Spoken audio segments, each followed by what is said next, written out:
Welcome to the Fox Den with Gina B and Mama D. We are not your average paranormal or metaphysical podcast. By bringing you a variety of guests weekly, we offer diversity.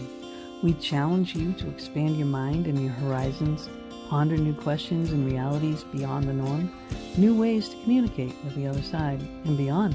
Near-death, dream interpreters, psychics, all kinds of healers, Reiki masters, regressionists, animal communication, sound therapy, mental health, extraterrestrials, UFO conspiracy theories, fairy and folklore, urban legends, angels and demons, occult, and of course ghosts and ghost hunting.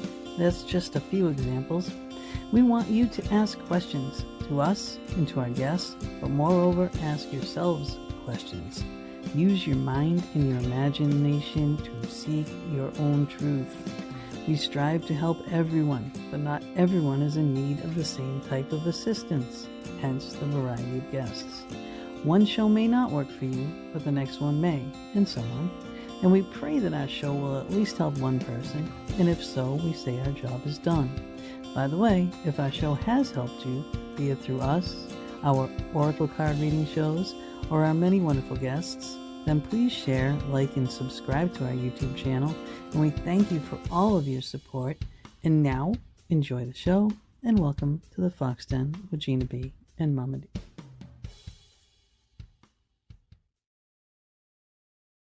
Mama D. Mama D dancing in the background. Okay, just in case anybody, I'm still in the process, people, of fixing up my office, so it looks kind of messy. If you don't like it, Well, you know, that is what it is. Well, that was a new video that I made to just kind of I like it. enter. So just you guys, you know, let me know if you like it or not, or if it's meh or too much or whatever. You like it? I like it. Well, Too bad.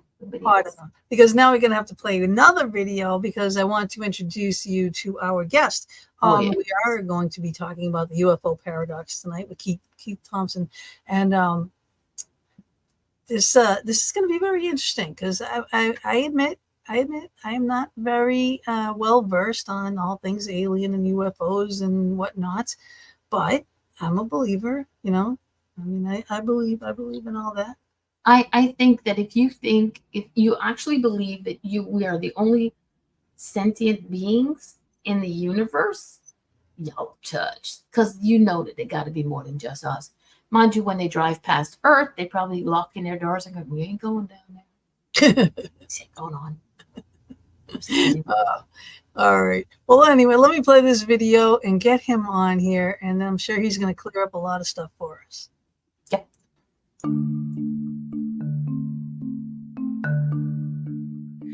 This week in the Fox Den with Gina B and Mama D, we have Keith Thompson.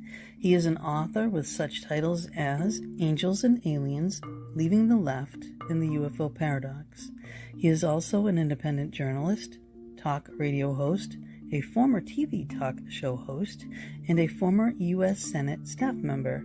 His articles have appeared in the New York Times, Esquire, San Francisco Chronicle, Idaho Statesman, and the Pacific Sun. He lives in northern Florida, and he is here tonight to talk with us about his book, The UFO Paradox, The Celestial and Symbolic World of the Unidentified Aerial Phenomena. We welcome you, Keith, and everyone to the Fox Den.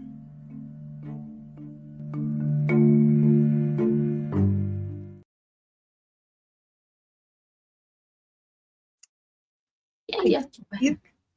And we got Keith. And check the little aliens down below there. Yep, and our little aliens picking up the box. But welcome to the Fox Den. And like I said, I'm really not that well versed on all the UFO stuff. Just the stuff, you know, that everybody knows, you know, the Roswell and this and that, you know, things like that matter. But your book, now again, people, I don't have the book in hand, so I had a PDF, so that meant I am like She printed Palooza. All kinds of things out that I'll be asking him about. So, I mean, I would love to be showing you pages in the book, but I'll have to get it so I can do that later. But now your book is titled UFO Paradox, right? So what do you mean what's the paradox? Yeah. What do you mean by paradox? Yeah. Yeah, I mean, that's the opening question. That's a good question. First of all, let me say that your very preparation, which seems to a lack of preparation. I mean, you haven't read the book, and you may not know. You haven't read all the book. You may not be well versed. Listen, trust me, that's actually a precondition to learning something new. I'm a big believer in what Suzuki Roshi, the Zen master, who wrote a beautiful book called Beginner's Mind. And his premise in that book was as follows: in the beginner's mind are many possibilities. In the expert's mind are few. Meaning, if you're a beginner, you come to class on the first day, you don't know anything about what college is about, then you're ready. You're ready to learn. You have an open mind. You've got space. If you come with all the answers, if you're an expert, Say, why are you there? why you're there, and there's no room to learn anything new. So beginner's mind, I began with this phenomenon knowing nothing about it, and Okay. so anyway, but that's not. So I just want to set you at ease. You don't That's have gonna to be meet my second. Okay, because I did read. I mean, I did read. I just it was on the computer, and I don't like doing that. It hurts my back. I don't like sitting in this chair. I need a new chair, and I like to have a book in hand and be comfortable too. reading downstairs in my room. But I mean, I read as much as I possibly could. I didn't make it all the way through the epilogue. That's what I didn't do. But I mean, your intro was huge, and your epilogue. was huge. I was like, when is this going to start? Exactly. You did some good work on the intro, though. I noticed you had, when you mentioned where I was published, you actually went in and you grabbed the banner headlines from each one of those I noticed Pacific Sun, which is a small weekly California newspaper where I cut my teeth as a journalist. I said, you've got their actual masthead. So good work there. She did good. She does good work. You got the banner headline for the New York Times and all of it. So good. I like that. Well, you did it. You did all those things. I just put them up there that you did them. So, You pointed her in the right direction, and she just went out and grabbed them. Yeah. Okay. So now back to my question. So now I'm going to go. Now I'm going to make it 2 questions. What's the paradox? Right. And 2, when was your interest sparked? Now, I know when it was, but you're going to tell everybody. Good. All right. What happened? So go. Okay. Well, good. We can dance around UFO paradox in various ways because there's a number of ways to talk about it. So that's not an avoidance. It's just to say that we'll circle around to various paradoxes. One of them is the simple fact that this is a phenomenon. Let's set aside, we don't know where they're from. Are they extraterrestrial in the sense that movies like Close Encounters of the Third Kind, they come from other star systems, or do they come from other dimensions? Or is it us from the future, or is it? Right? The past or the future, and some people refer to the ultra-terrestrial phenomenon. This may be a phenomenon that exists with us on Earth. They're very often saucers type. These craft are seen coming in and out of bodies of water. Well, Earth is 3/4 water. What if they're a aquatic phenomenon? So, but that aside, these phenomena. Triangle, right? So I mean, it's endless questions. It's like, how do we get all these answers? But it's endless questions. So, with one of the main questions about the paradox is that this is a phenomenon that makes itself known, manifests in sightings to ordinary people across the full range of experience, no particular background. They're credible witnesses to incredible events, to be sure, remarkable events, the coming and going, the speeds, the trajectory. So that's the first piece. They appear to people, and then the agents of what I call the agents of official culture in science, official science, and you can tell my irony here. The experts in science and academia and mainstream media bring these witnesses on. On media, they generally ridicule them, make them look like unsophisticated rubes from the country, when sometimes they are people from the country. They don't have PhDs. All right. Wait, I'm going to stop you right there. Hold the thought. Sure. Of course, the aliens are going to land in a rural place. What are they going to do? Come down and, Times Square? Come on, right? I mean, seriously, think about it. They're going to go where the less people are. One thing Carl Sagan, the astronomer, said when he was interested in this, but he was also a skeptic. He liked to keep his distance so he would keep his credibility. And he famously said that, do you remember that accent, that billions and billions of stars, billions and billions in this universe? He said, why would they, you would think that if there really were aliens that were wanting to make contact with us, why would they make contact with these people driving home from bingo in Nebraska? You'd think they would seek out the astronomers and the professional scientists. When I heard that, I thought, why, Carl, you're feeling bad that you weren't invited to the party. They don't seek out, they don't seek out the professional scientists. Now it's an issue. Yeah, they don't seek out the professional scientists and the experts in the way that you think they would invite. They would hold a special, convene a powerful meeting, and you'd be one of the top dignitaries. Anyway, that's what I think is part of that's fascinating. So, ordinary people report these sightings around the world. The experts say it didn't happen. No, you didn't. Go home, people. Go back to your little lives. That right there is a paradox. And in that gap, there's a gap that opens up when when people make claims of remarkable things, and instead of being investigated, instead of showing curiosity, the response is to shut down the conversation by saying that happened, didn't happen, there's no way. And what that does is create a stalemate or deadlock. And what it does is push the phenomenon down underground. So the phenomenon lives a very vital underground symbolic life. You know, when an issue in a family isn't dealt with directly, we all have families, and there's a family secret sometimes that until it gets dealt with, maybe it was 3 generations before, you know, the family secret 3 generations before will still pass itself down. Oh yeah. Continue to act itself out. We know from great literature, the great novels and so forth, that the family secret that wasn't dealt. So anytime that there's a refusal to be honest about a phenomenon, it goes sideways on us. We get weird, right? Things we're not allowed to talk about, but they're not formally said. You can't talk about it. It's just, well, there's nothing going on here, is the response that the experts say. And I found that interesting as a young, and that kind of takes me into the next question, if you want to go into it, how I came into this. Yeah. But now before you do that again, I'm going to say, I do this a lot, right? Shiny ball. Okay. Yeah. But, okay. Years and years and years ago, all right, I'm in the paranormal. She's in metaphysical. I'm in paranormal, right?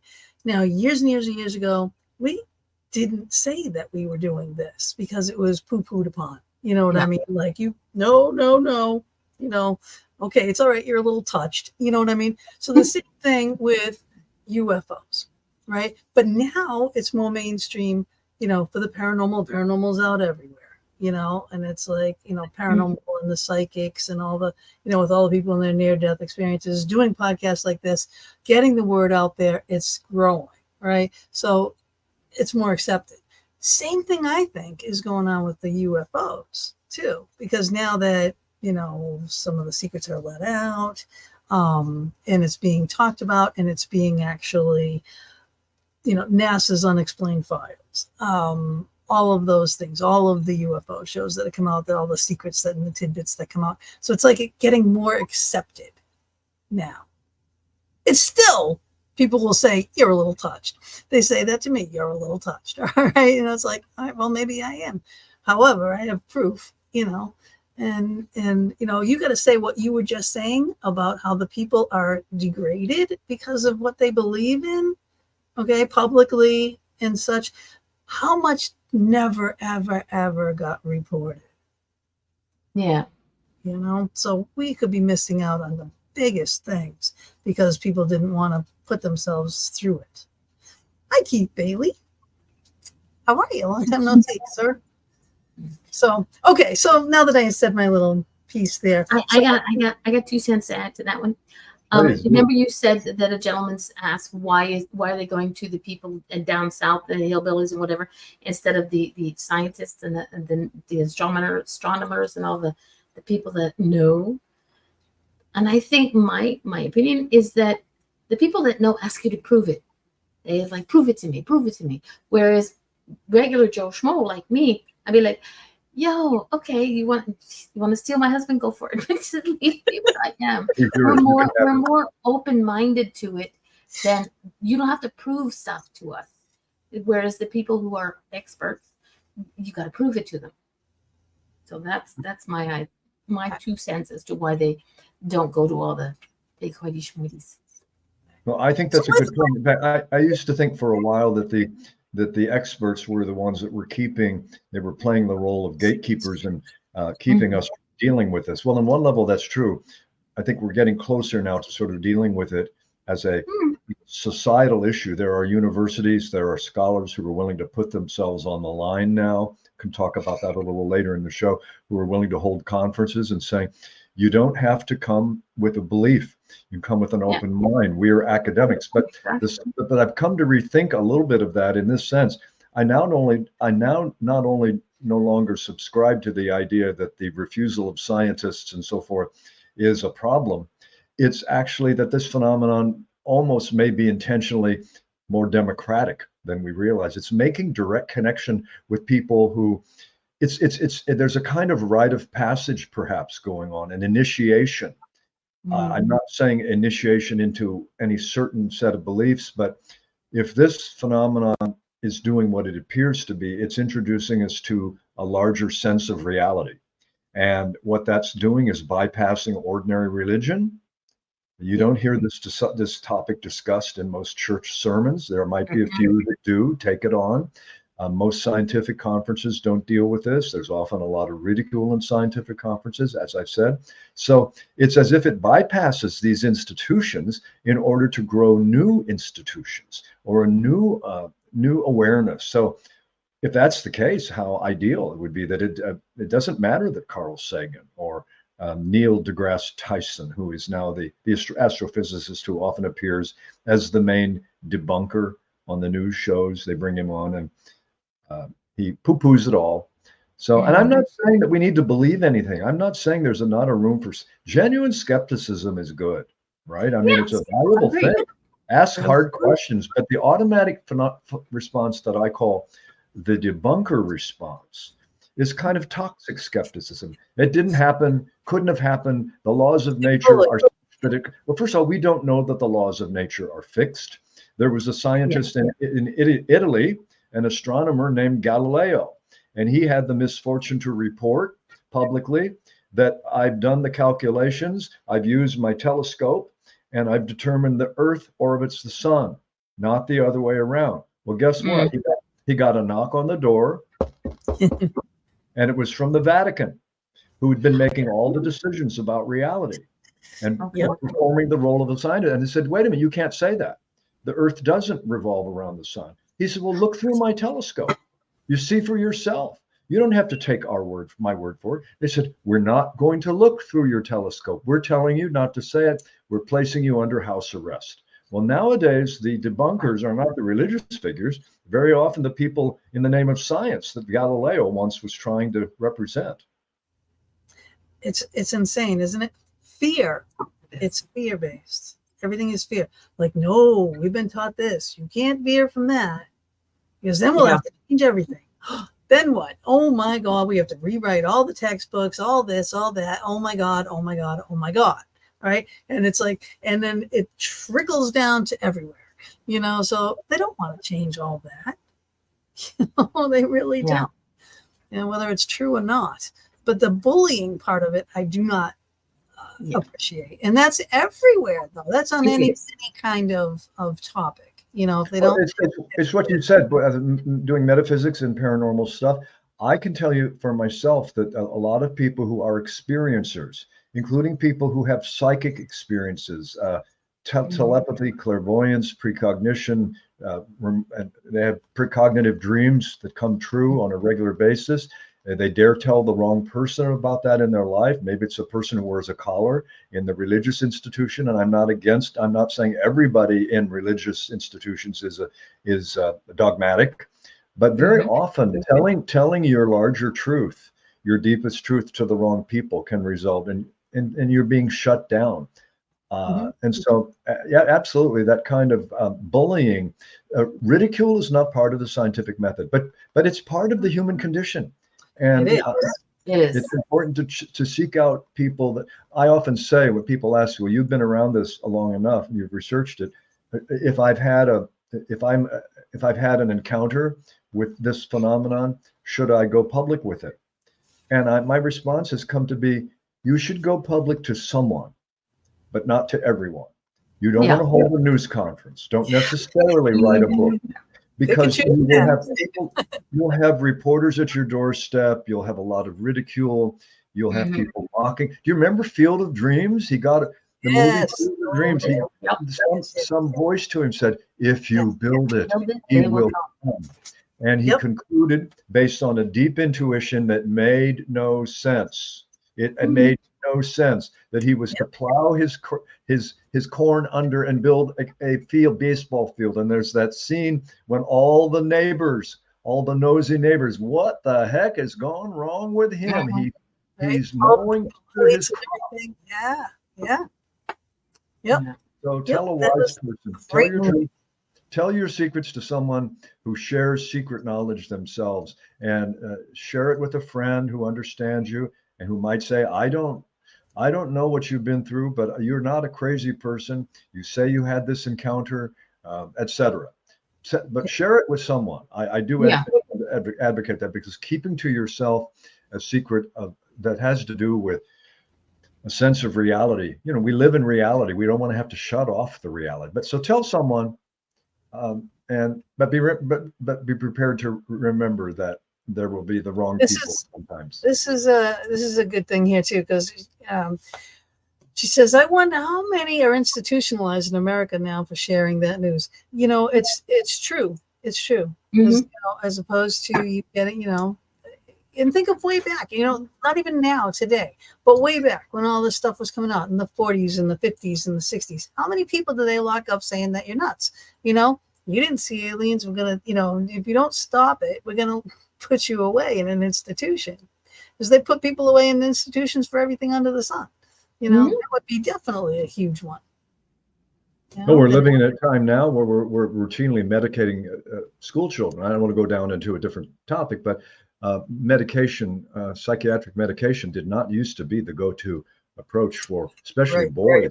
You know, boys don't like to sit down in classes. Have you noticed? They don't like to sit down anywhere. And girls too don't like to sit down. That's not how we learn. We have the genes of people who were raised in fields working. We learned by working. Now we're all cramped in these school, so we misbehave, and they give us Ritalin. So yeah, there's we can't medicate away the human condition. Sorry, we can't medicate away larger realities. It won't work. Try, but it's not gonna work. Amen. That's so true. It's so true. So now that we have danced around every other subject and almost used a whole half hour of our time, when did you first? The sixth grade. When? Yeah.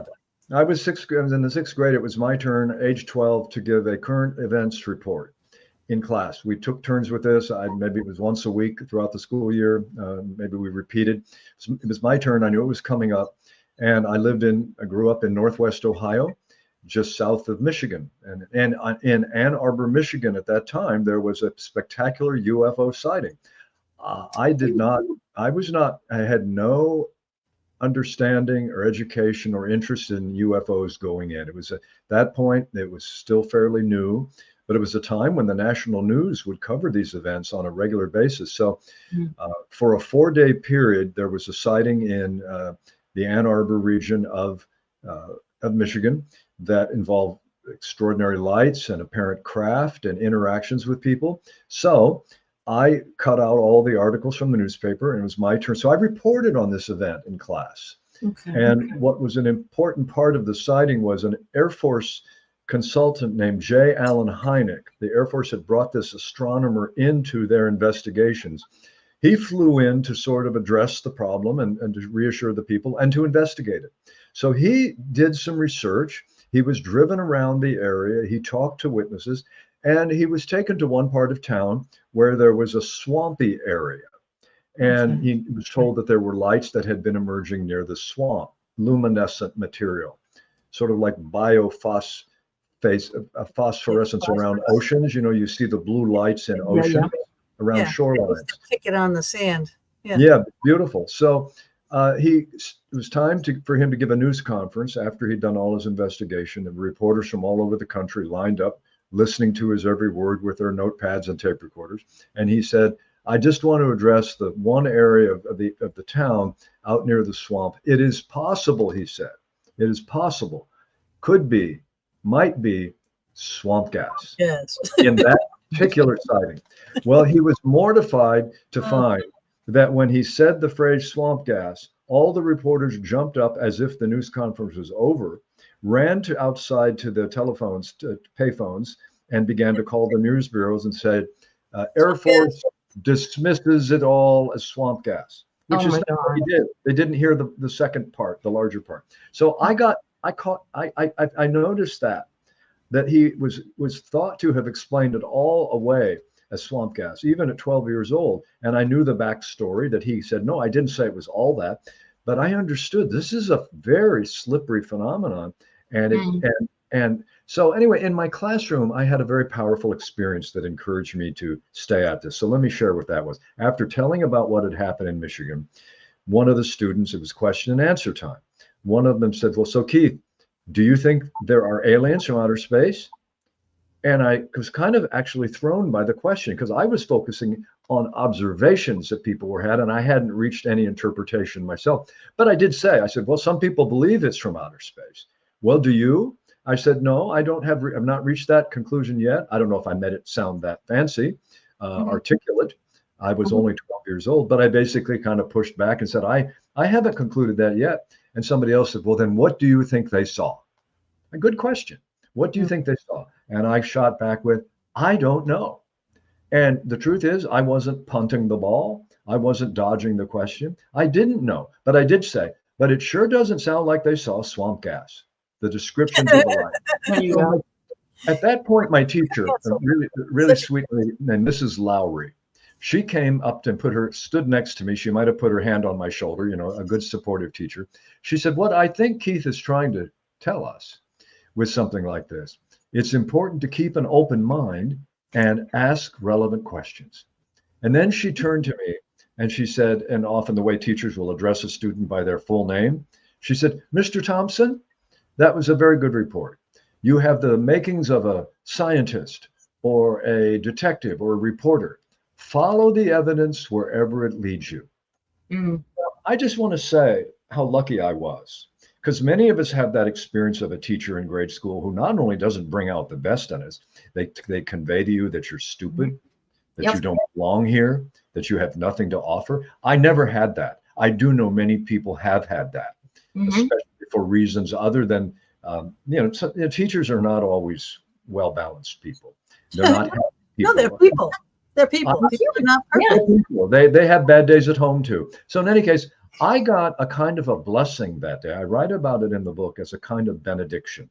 That here I was, a 12-year-old who was kind of gifted in terms of, I loved watching the news, and I felt that maybe I would be a reporter someday. I went on to become a writer. My family encouraged me to, follow my interests. So I did go on to become a writer. But my teachers gave me a kind of a benediction or a blessing that day to follow the evidence wherever it leads has always been kind of a motto for me. So that said, I continued to pay attention to this. I didn't declare that I was a UFO investigator or anything formal like that, and I didn't join the UFO research movement, but I continued to study the cases and follow the evidence, including as it began to lead into the paranormal, which brings us to the kind of things there is a consistent dimension of the UFO phenomenon that involves paranormal features. And interestingly, many of the mainstream researchers who hope it's all something simple like nuts and bolts and just spaceship, they don't like the paranormal stuff because it's too weird, it's too messy, it's too philosophical. Gina, weird? Bob, maybe. Gina, no. Hey. With that in mind, I'm a guy who I didn't set out to follow the paranormal dimensions of this. I set out to follow all the dimensions that seem to be part of it, and it includes the paranormal. And I've also had my own experiences with non-ordinary phenomena, and I decided to bring those into the book as well. I had learned to keep a distance. In my first book, Angels and Aliens, I dealt with the subject by never really referring to my own experience. I thought I want to be the kind of journalist who is objective and who doesn't use the first person. Not that you can't use the first person, but journalism, you can read an article today about politics. Yeah, you don't reveal your own view. If you're a political journalist, you don't directly reveal your own political bias. If you do, unlike what they're doing now. If you do, then you end up on the commentary page and you become an opinion writer. And that's valuable too. So I decided in this book I was going to blend journalism and do some full-blown disclosure about my own experiences, because I wanted to, frankly, it just occurred to, well, more than occurred to me, some part of me came forward, some sort of inner teaching, and said, you're at a point in your life, you don't need to establish your objectivity. You can be objective about your own experience. So I really got a go ahead from my inner truth to say, bring in your own experience. You will be more useful to people if they hear that you're not just the expert about their experience, which, by the way, I'm not the expert on anybody's experience, including my own, because I'm a learner as well. But I did bring in my own experience with sort of mystical awareness as a child that I felt was more real than real.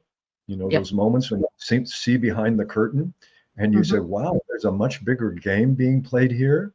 And then later on I had, and I don't want to go into it right now, but if you want to go down that road, in my 20s, I had a near-death experience before the near-death experience was on the map, before the stages had been made famous by Oprah. So I had the fortune or misfortune of having a near-death experience, all the stages, including the tunnel and the life review, but I didn't know it was real. And I told people I had died and come back. They told me I needed very serious therapy, because that happened. Mine was like 40 I'm years. among those who had an experience. Now, very soon, I learned after my near-death experience, I began to investigate, and Oprah began to make it famous, and the researchers began to talk about discovering the patients had come back from surgery and overhear the doctor in the they leave their body during surgery and they go to heaven, if you will, or what they consider to be heaven, and they come back. And when the doctor says, well, now that you're back, now that you're conscious, let me tell you the prognosis. And the patient says, I already know the prognosis. I heard you talking to Dr. Jones in the other wing of the hospital this morning. You were eating a tuna sandwich, and by the way you spilled it, that's what that dot is on your tie. And the doctor said, what are you talking? How do you know any of that? Yep. Well, then she said, I saw you. I went out of my body and I saw you in the other part of the hospital. Of course, I didn't overhear you with my ear. And so the best researchers in the near-death phenomena are the formerly skeptical doctors whose patients told them things that turned out to be true based on psychic information. So we're living at a time when more of the authorities are opening up to this stuff. Exactly. Yeah.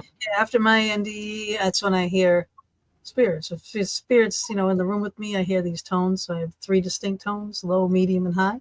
If it's low, it's a little nervous. It's not such a great thing. Medium and high, they're perfectly fine. So Ms. Odell says, okay, first, they can't accept that non-terrestrial life could be like us, and now they have trouble accepting any other type of life. And that's when you say they, who do you mean by they? Hello, David, long time no see. Welcome back. So that was, no one wants to accept anything else because you have to change everything. It's fear-based everything. But I think that happens with everything. Everything. Like you said, the people who thought that you had near-death spirit said that you need some therapy. Be nice about that one. I mean, witchcraft and healers and paranormal. Paranormal. Here we go. Everything started somewhere with somebody thinking, y'all are a little touched in the head, and I'm like, yeah, but that's the only way to be a little bit touched, because that makes you open to different experiences, different possibilities. Yeah, questions. Absolutely. Those are, I mean, we're having a great conversation here. I mean, we're just sort of all of us chiming in. These are things I talk about. I talked about how I learned at first. I remember when it was a near drowning experience, and nothing to do with UFOs. So people say, why did you bring this into your book? I said, again, because it's part of a larger pattern. I connect, in that sense, the near-death experience and the UFO experience both involve beings, usually. The aliens, aliens, wherever they're from, in these abductions and the direct close encounters, there are non-human, they're humanoid alien type figures. And in the near-death experience, very often people seem to go to a realm like heaven, like the afterlife. They see relatives, they see deceased relatives who seem to be ready to take them beyond a point. There is usually a point beyond which the person knows that if they cross, they won't be coming back. And it's at that point, there's a life review. There's a whole lot of stuff. But in any case, you come back with those kind of reports, and now there's openness to it. Levels. Yep. Yeah. As you're going, even on your and near death experience, it's like you're going through the levels. You're floating your way to that first doorway, that first entry, that first waiting room, the first judgment room, the first whatever you want to call it, and then you go on from there and go on from there and go on from there, and then it's your choice. Like there's a place that you can come back here. So there are ghosts, like that's a ghost and a spirit. Right? So a ghost is someone that dies and refuses to go over there because I can't go over there because I did all these wrong things over here, holding on to human emotion, the human condition. But once you do cross over, you can still come back. That's where my job comes in. I try to explain this to the spirits that are acting up in people's homes. No, you can go back and you can come back once you go over. Go cross over, meet all those people, meet the extraterrestrials, the beings, the light people, anything else you want to meet over there. Learn, you can come back, and now you can be a teacher. And now you're not going to be bound by human emotions. So, well, and that's, again, you've just summarized my own thing. I don't see myself as a teacher per se, but guess what? What am I doing? I'm a writer. I'm an author. So I teach through my writing. I'm not saying I have direct any divine anything whispering in my ear telling me what to do. I just have a sense of a call that has opened up in me. I had an experience when I realized I was leaving. I had never read anything about the near-death experience or out of body experience. I would not. The phrase out of body experience during my childhood would have not revealed anything to me. Out of body experience. What is that? I didn't know what it referred to. So this is a near drowning experience. I was body surfing with friends in the ocean, got caught by riptides. My friends were better at it than I was, and the riptides are very powerful. So it was a near drowning experience. And there was a moment in which I said, I realized I was going to die. I'd done my best to get back to shore, and the equation had shifted totally. And I was crashed by a very big wave. And then I began to come up. I said, I'm coming up from the bottom, I guess. What I was doing was rising up, and I was leaving my body. I left my body through the back of my head. And the awareness of I was that which was observing leaving the body. I saw the body of Keith, and I had the instantaneous recognition. I said, well, I'm Keith, and that's Keith's body. So Keith's body is not Keith. The awareness of Keith is not identical to the body. Sometimes it's in the body and seems to be driving the car, as it were, but it's not. Consciousness is not defined by the brain. I didn't think all of that at the time. I simply said, oh. Then I saw my friends on the shore, desperate for me to survive. They were talking to the body. I was looking at the body. Awareness saw the body, saw the whole situation. And I remember the phrase, oh, dead isn't dead. I'm dead, but I'm not dead. Keith is not going to survive as Keith. That's what I thought. And there was no fear. There was no terror. The terror had left. There's nothing quite like going through a process where every sinew in your being is devoted to surviving. The mind-body unit in the middle of the ocean is desperately trying to cling on to, does not want to die. That's the worst case. That's what brought me back. Because I was so confused when it was happening to me. I had no idea. I was so confused. And then it dawned on me, I'm like, I'm dying. And then I'm trying to speak and no sound is coming out. And then I'm like, I don't want to die. And I finally screamed it, I don't want to die. And then I slammed back into my body. And it was a big force too. And I had a broken collarbone at the time, so it was very painful. But that's why I died, as I OD'd on pain pills. I've never felt such pain. It was this pain on that. And I didn't do it on purpose. It was an accidental thing, But I threw all the pills away after that, I rubbed it out from that point on. But that's exactly what happened. It's like I just said, I don't want to die, but I screamed it furiously and slammed back into my body. Well, in that space of seeing it all, and I said, dead isn't dead. And I felt what many people do, what is often described, not universally, but I felt a peace and tranquility and acceptance that bring it on. I mean, I felt sort of at home.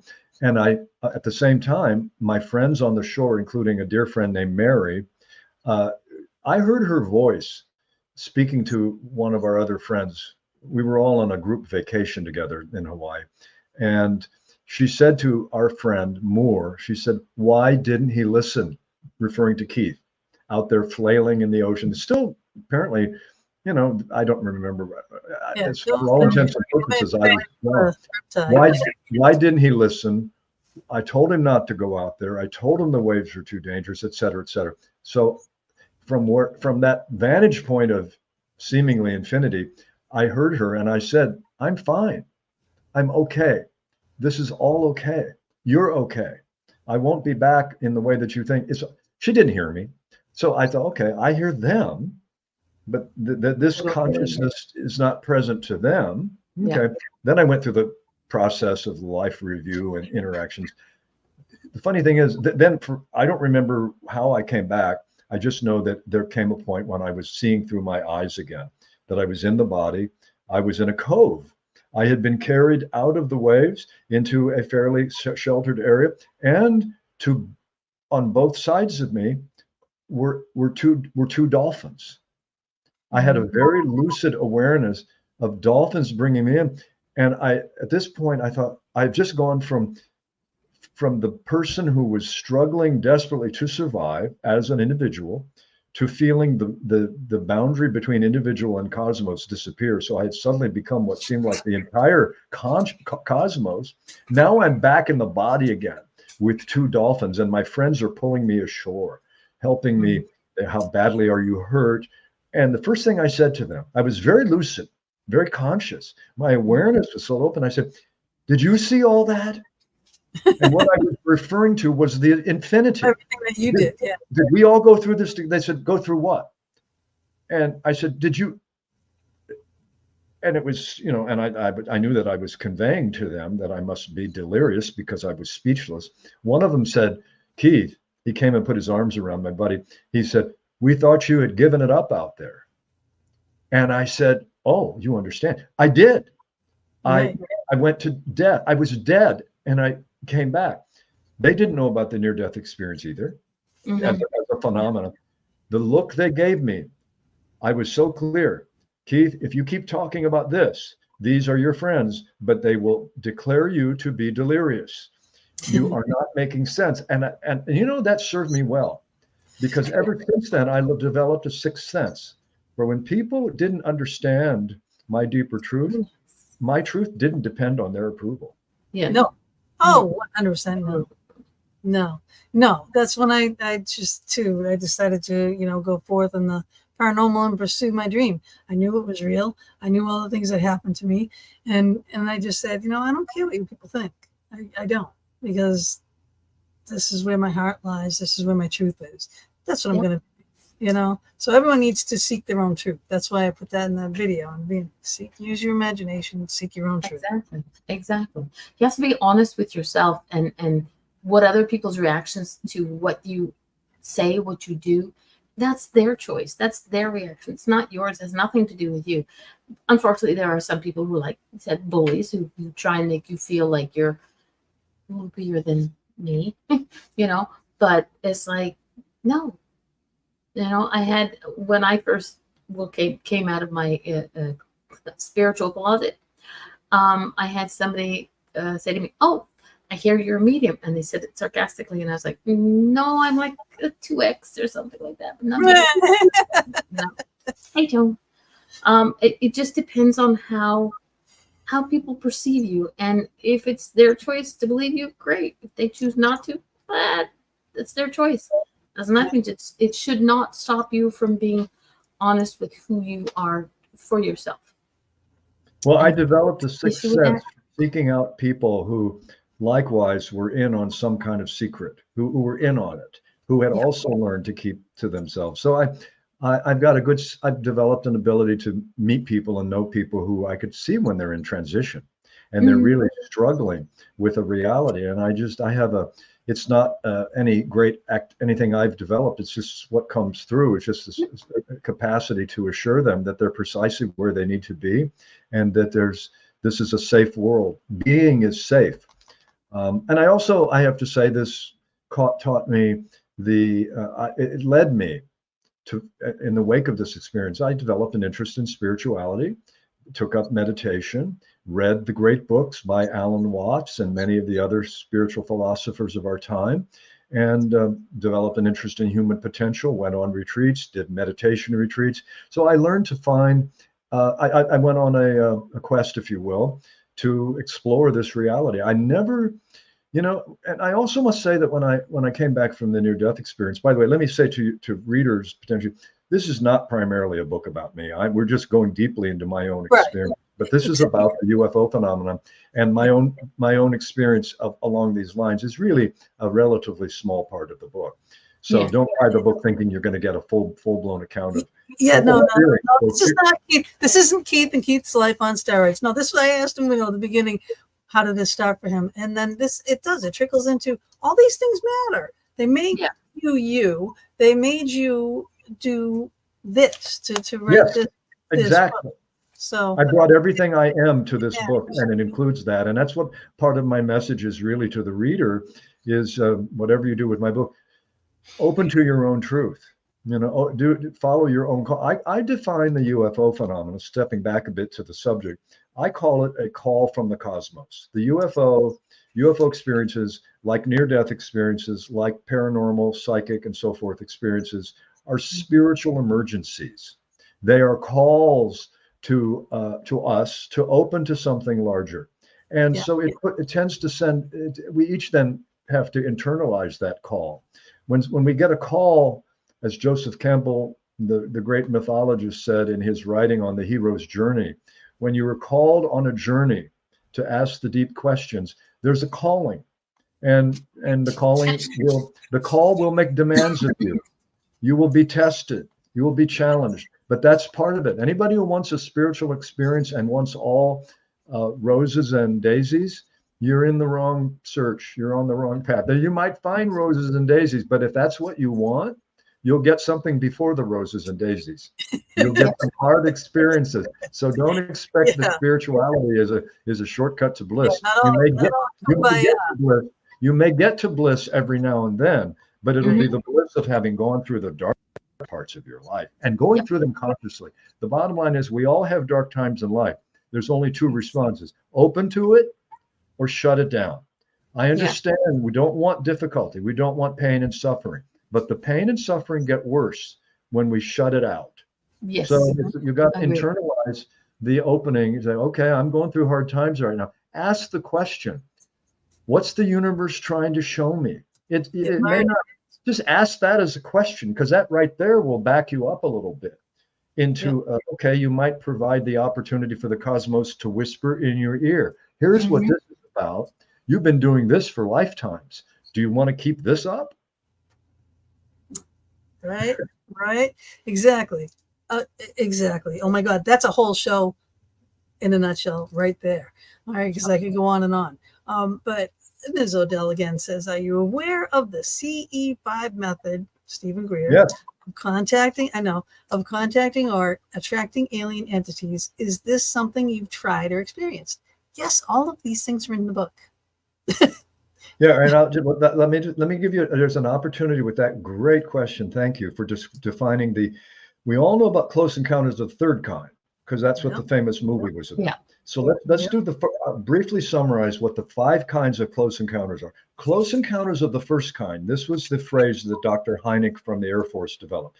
CE1, close encounters of the first kind, are when you see a light or an object in the sky 500 feet or so above. So that's the classic aerial sighting. You saw a UFO.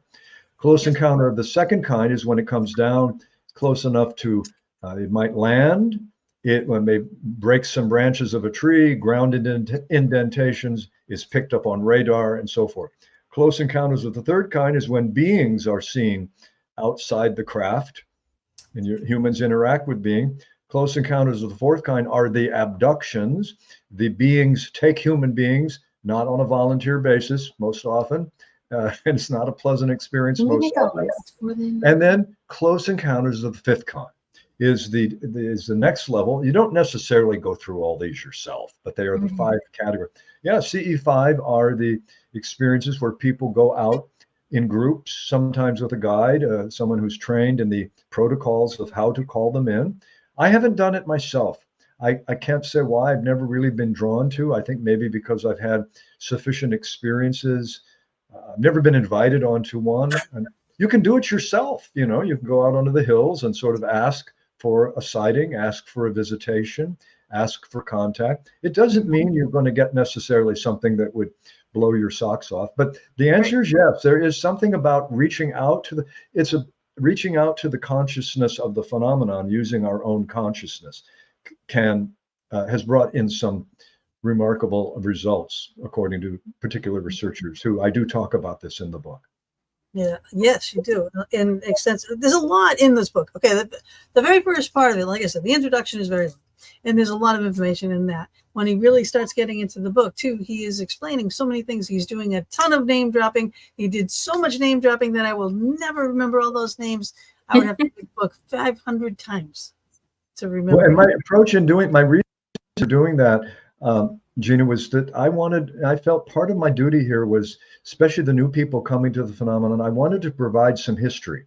I know that a lot of readers don't care about the history, and that's okay. I didn't make it entirely a history book, but I wanted to bring in some of the big names.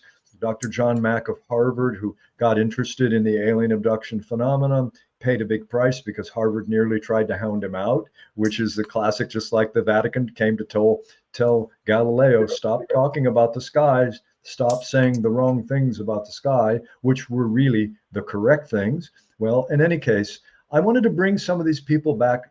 I don't want to lose the lineages. I think it's important. So I bring some history in, but you can read my book. You don't have to know the names. Some of the great sightings, like the Pascagoula, Mississippi sighting. When you're really researching and you're really learning and everything, this is a great book because you do have a lot of references. So you can take that, jot the name down over here. Yes, I want to look this up. Yes, I want to look this up. Yes, I want to look that up. You know, like for me, I mean, I got to read these books so I can have this interview with you, you know. So when I want to further get into it, then I go back, and that's why I print out your charts. I print out. You can read it in a different way. Preparing for an interview, I've done enough interviews myself as a host when I get the 10 questions or the 20 questions, and I maybe don't have time to read the book entirely. I just end up saying, okay, I'm going to talk with this reporter, this writer, and try to draw out their work. And then later I'll read the book on the beach. You know, there's beach reading, and then there's reading you do for an interview, and then there's, I'm not sure my book will be a beach book, but who knows? Yeah, but now you have a different insight too. Like a lot of times I like reading the book after or reading it again, you know, after having the interview, because now I understand a little bit, you know, more about the author, what was their motivation, why did you write this, and then now I'm looking at it in a different light, you know, because some things won't make sense to me, and you're making light of a lot of things already, you know, because this is your field, it's your genre. You know, so I mean, it's all relative. It all fits. It's perfect. It fits. But I get a question though? What boggles me is why, if it for so long it's all UFOs and now it's UAPs. I mean, why change that? Well, it was so here's what happened in 2017. Some good reporters, Leslie Kane and Ralph Blumenthal and Helene Johnson, I believe, I may have her name wrong. I try to get them correct, but 3 first-rate American journalists got on the case, and they were people who had studied this phenomenon in their various ways and written about it, which takes a lot of courage for people at the New York Times level to take on these kind of stories. So they wrote a story about the secret government organization within the Pentagon that had been exploring UFOs, despite the fact that for 8 decades, the response from the military and the government, the Pentagon and so forth had been, there's nothing going on. These are all ordinary sightings, misidentifications. Many of them are hoaxes. Move along, people. Go back to your little lives. Everything's fine. Everything's fine. But it turns out our government had a secret, or an undisclosed, not classified, a division that was tracking and trying to understand this phenomenon. So this was made public, And it was also revealed that the government had rechristened, changed the name, because the term UFO phenomenon, UFO, had almost become synonymous with flying saucers and little green men. So they decided, let's call it unidentified aerial phenomena. I don't know why they settled on that, but I feel the same way. In the book, I say I'm from the old school. I think some of these new initials, UAP, doesn't bring any additional clarity. It's just more of a bureaucratic type phrase, but it does refer to the fact that now the government is on record as acknowledging that there are officially unidentified sightings. So officially now that the phenomenon is real, UFOs are real. There's a percentage that are undefined. That doesn't mean the government has come out to say or to admit that we're in touch with extraterrestrials. That part hasn't been reached. But there are some who believe that is the best hypothesis. Others believe the idea that they come from other dimensions, like parallel reality, almost like poltergeists that come in and then they go back out. Right. Well, you bring up like reverse engineering, things like that. But I mean, I think like there's been pretty big jumps in our technological advances here and there. And I think it's always around some kind of a UFO thing. So I think we're stealing some technology. Like all of a sudden, you know, it's not like a normal path that you would see, you know, okay, well, we experiment with this and the transistors and the this and the this and the this, and all of a sudden you got microwaves. You know what I mean? It's like, right. Wait, what happened? You know what I mean? There appear to be big leaps. We don't see the intervening step. So the question is, have we in fact recovered saucers? Have we back engineered them? And by the way, one of the most interesting stories, one that I had nothing to do with breaking, but a ex-Air Force intelligence agent, official, I should say, named David Grush, as you may know, came out about a year ago to say, I have delved into this deeply. I followed the leads that I had using all my intelligence access that I had. I have come to as far as I can get with this. And I met with people who say either they or others they know are involved with back engineering recovered spacecraft, and they are in possession also of what Grush called biologics. I mean, it's a sort of a strange term for biological material. In other words, he was asked by Joe Rogan, do you mean dead alien? He said, yeah, these things have to have pilots, and when they don't survive, they're dead. So anyway, he says, look, I don't know this myself. I have come as far as I can, but I have given the names and dates and places of where this stuff is to the Inspector General of the intelligence community. And he claims that the stuff has very likely been offloaded onto the aerospace corporations like McDonnell Douglas and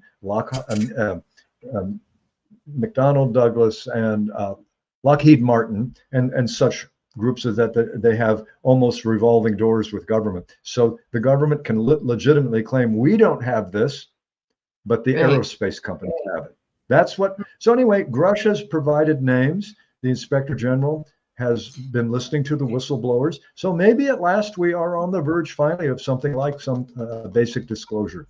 But until then, it's all rumor. It falls short of, and that's what keeps the phenomenon alive and makes it possible for people to still maintain there's nothing at all going on. That is accurate either. Now you're in Florida. Isn't MUFON based in Florida? Well, I don't know where their actual headquarters is, whether it is Florida. MUFON, Mutual UFO Network, is a U.S., maybe it's even global organization with chapters, with UFO researchers that have protocols they follow. You get a training if you want to go the MUFON the route. I'm an investigative journalist rather than an investigative field worker, so I haven't followed that particular path of. But there are people if if MUFON gets a phone call, somebody says I'm in Nashville, Tennessee, and this is what I saw. And the MUFON says, well, we've got some other sightings there too. We'll put you in touch with our Nashville, guy, and someone will come out with a tape recorder. They'll do good research. And so there's a lot of stuff that's in the archives now. This is a very well-researched phenomenon to be still pretty much officially non-existent. Only barely does it exist. Exactly. Yeah, you keep saying that as it's finally going to come out. It's finally going to come out. It's finally going to come out. But I do want to ask you about the Rockefeller the whole incident, the whole story with Rockefeller, Bill Clinton, the administration, the whole thing. That to me, I was no idea. After I published my book, Leaving Angels and Aliens, I got a call one day, and it was from the office of Lawrence Rockefeller. Now, I knew Lawrence Rockefeller. He was one of the grandchildren of John D. Big Rockefeller. I knew of him as the Rockefeller brother who was interested in philosophy and speculative questions. He did a lot of conservation work, a lot of very fine charity work around new thinking in society. And I had known that he was interested in the UFO phenomenon, not from a personal standpoint, but when you have a surname like Rockefeller and you are very well appointed financially, and you have a sense of civic consciousness, which he did, then you have some doors you can open up. So I get a call from there we are. That's the meeting that if you could look at that, that's a meeting that he assembled at his ranch. I'm in the middle. I look like I'm 12 years old. I know. I was back in the 6th grade when I'm in that. I'm kidding, but I was probably the youngest one at that conference, which he'd invited. So he's called me. His secretary said, "Would you be willing to talk to Lawrence Rockefeller?" And I didn't quite get the point. And I said, "Well, yes. When would you like to arrange that?" She said, "He's on the phone now." I said, "Oh, you're asking, will I talk with him?" "Oh, sure." I almost thought it was. I almost thought it was a joke. And he came through, and he had a wonderful New England Northeast accent. You could call it a patrician accent, a well-educated. He said, I'll try just a little bit to give you a sense. He said, "Mr. Thompson, why, this is Lawrence Rockefeller. I'm sitting here with your book, Angels and Aliens. And you take a very big view of this phenomenon, don't you?" And I said, "What an introduction." I said, "Well, Mr. Rockefeller, thank you. Please call me Keith." And he said, "Well, then you'll call me Lawrence, and we'll have all the formalities resolved." It was like I was talking with someone out of On Golden Pond or Spencer Tracy, the 40s star. 40s. The education came through. And so he told me, we talked about my book and what appealed to him about it. And I said, yes, I take a big picture view. I take a view that this is connected to a whole lot of questions that relate to the paranormal, to ultimately spiritual questions, and the question of consciousness. What is the nature? He said, exactly. What is the importance of consciousness? It's our most basic fact of life, is that we are aware, that we're here. I know that I'm having I'm conscious of this conversation, but we never understand what we're even talking about the fact that we're conscious. I said, bingo. So in any case, he said, I'm assembling a conference that's a bit more practical than everything we just started talking about. He said, I see that President Clinton and his wife, Mrs. Clinton, are interested in this UFO thing, and they have asked questions about it. So I think their administration is young. I'm going to try to extend an initiative to encourage the president and his administration to help advance the ball on disclosure and greater transparency. And I'm wondering if you would join us in that effort. When you were talking with him on the phone, were you doing a little dance, like the happy dance? Like, wow, like you can finally get some information to the powers that be at the time. I was blown away. He asked if I would be willing to be part of this endeavor, and I almost thought of no, I'm busy all that week, but keep me posted. No, I didn't say that. Yep. I've got to do my laundry that week. I've got to get my car tires. I think I'm getting a haircut. Yeah, I think in my case that's not a problem anymore. Okay, in your case, beer trip. How you go? So he said, we're going to meet at my family ranch in Wyoming.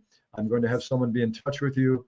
But he did say this. He said, I would like you to come out a few days early, if you would, to meet with me privately, and let's talk about some of these bigger issues before we talk about the initiative that we're going to begin with Clinton. And basically what he wanted to do, he didn't want to resolve the entire UFO phenomenon from the metaphysical standpoint, although he was very interested in those topics, which is, I think, what my work represented. He wanted to sort of, dig into my brain about that. But he really wanted to go to Clinton and try to get the ball rolling on greater disclosure. So the long and short of it, I went to Wyoming, met with and among some of the best people in the field, names that you would probably know. John Mack was there from Harvard, Linda Moulton Howe, the journalist who covered many aspects of this, Stephen Greer, the researcher on the disclosure issue, and others. So we spent about 3 or 4 days together, and the decision was made, let's focus on the Roswell case. Let's try to get Clinton to disclose. So to keep this very brief, an initiative was made to the president's science advisor, who was actually quite receptive. He said, I have no idea about this subject, so I'm actually quite interested too. I'm glad you're pushing us. So he opened an investigation, got the DOD, he began to send the signal to the bureaucracy that we want answers. So there came back a response that in many respects was not surprising. We have looked into the question of whether there was anything other than what the government says, and there was no evidence of aliens, no evidence that it was a spacecraft. So there's no reason to challenge the government's account. Well, that was a disappointing response, not entirely surprising. Rockefeller took it in good stead because he knew that he was playing a long game with this. This was the first initiative. But I'll tell you something interesting about what happened there. After the government said, there's no there's nothing here, thank you. And Rockefeller said, well, thank you. I'm going to continue my inquiries, and perhaps we'll have occasion to talk again and work together. Thank you for your time, and so forth. He was a true gentleman in that regard, but he made it clear that he was in it for the long game. And then within a short period of time, we came to understand that after his inquiry, after Rockefeller had started this ball rolling, a vast amount of information for up to 2 years prior to the Roswell incident and several years after, the records were suddenly missing altogether. All the records at all. It was a big open zero, including 2 years before. So they wiped the records clean. Now, when I say that, does that mean it was a flying saucer? No. It's clear that something extraordinary crashed in the desert of Roswell in 1947. There's one solid case that can be made that it was an extraterrestrial craft and aliens were recovered, dead aliens, and live ones. There's another argument that says it was a craft, one of our craft or a Soviet craft, but something crashed and the government made a great effort to collect all the pieces. Right. I know we really kind of might never know what to actually believe. Langley, speaking of transparency, we have many things flying in our skies. Do we even have an Air Force? Does anyone see or heard from them? Has anyone seen or heard from them? Yeah, my daughter was in the Air Force. Yes. But they do see a lot of things, but they're told again not to say, no, because they would admit that they do not control the skies over the USA. Oh, well, okay. How good can you really control the skies? I mean, they say that there's little tiny, little teeny balls that are following our crafts, so right. Surveillance things. I mean, these things are picked up because there's cameras everywhere now. So it's a lot more things are caught on tape. However, it is tough because you have all this technology that China's doing, that Russia's doing, that all these other countries are doing that we don't know about. We don't know what their ships look like. We don't know what, shapes that they're doing now. And what if they are coming up? What if they're spying on us? That could be it. You know what I mean? There's a million questions. Until you actually have that thing physically in hand, find out the person that was flying that thing, you won't know. Yeah. Again, it's about having an open mind. If you believe that they're there, then they're there. If you don't believe, well, yeah. Well, Then there's a they're still gonna difference be there. You between don't believe them. there's a difference between what's observed and what's interpreted. There are Yes. clear observations. There's evidence for something going on. The evidence is clear, but then interpretations vary. And so people often say, "Oh, you did a book about UFOs, then you believe that aliens have come in spacecraft." No, no, wait a minute. I'm saying I'm covering the unidentified flying objects. One interpretation is that it could be aliens and flying saucers. This is why it's not an easy subject. It's not a subject for people who are bound and determined to have black and white answers. This is pushing us beyond black and white. Open. It's beyond mind and body. I mean, the idea in Western philosophy, Western science is mind and body are completely separate categories. My mind can't influence your mind across distance.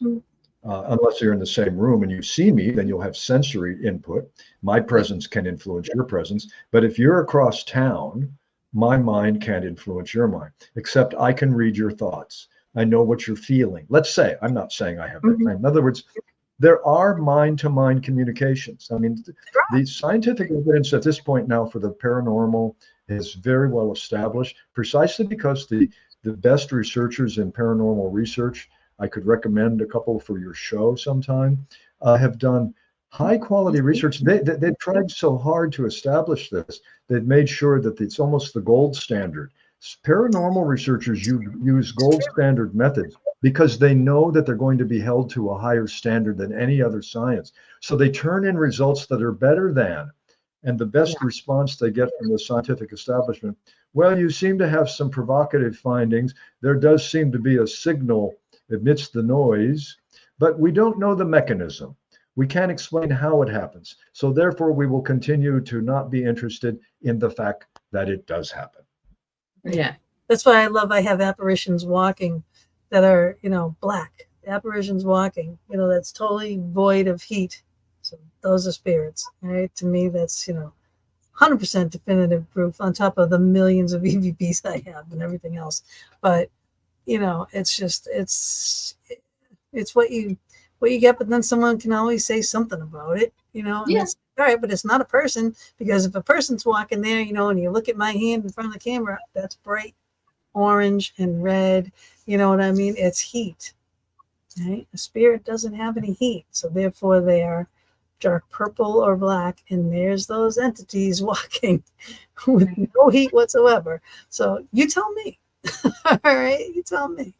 But that's the same thing. People will see UFOs and they try to get their cameras out. But again, you're grabbing your camera and you're looking and you're like, oh my God. So you're looking like this. The camera, it's like you're not paying attention to the camera because you're too busy looking. So that's why you never get a good picture of these ships and things that are, coming in that you see when people post. Oh, I saw It's a also UFO. possible.